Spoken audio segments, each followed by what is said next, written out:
Memiliki gedung poliklinik baru, penjabat Bupati Banyuasin, Muhammad Farid, pegawai RSUD dapat memberikan pelayanan yang lebih ramah kepada pasien dan optimalisasi pelayanan yang sudah ada agar harus terus ditingkatkan.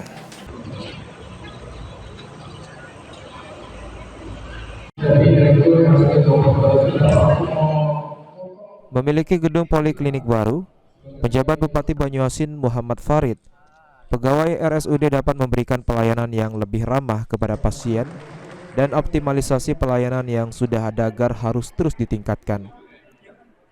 Ditambahkan Muhammad Farid, pihak RSUD Kabupaten Banyuasin juga harus memperhatikan serta merawat semua peralatannya dengan baik agar semua pasien yang datang merasa nyaman.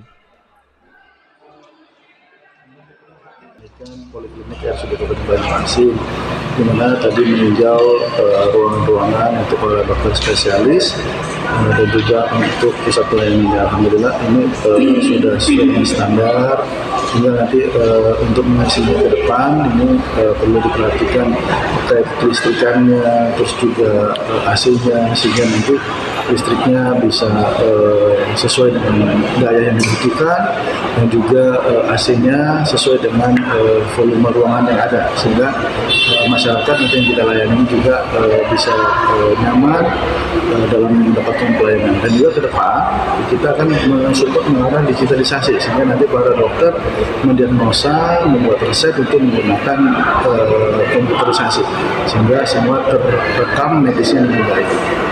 Mohon dukungan teman-teman semua supaya RSUD Kabupaten Banyuasin ini menjadi rujukan pelayanan kesehatan yang terbaik di Kabupaten Banyuasin. Untuk meriksa pasien Kedepannya RSUD Banyuasin akan menerapkan digitalisasi dalam mendiagnosa serta membuat resep obat dengan menggunakan komputer, sehingga RSUD Banyuasin bisa menjadi rujukan pelayanan kesehatan di Kabupaten Banyuasin. Ridho Ilahi, PAL TV.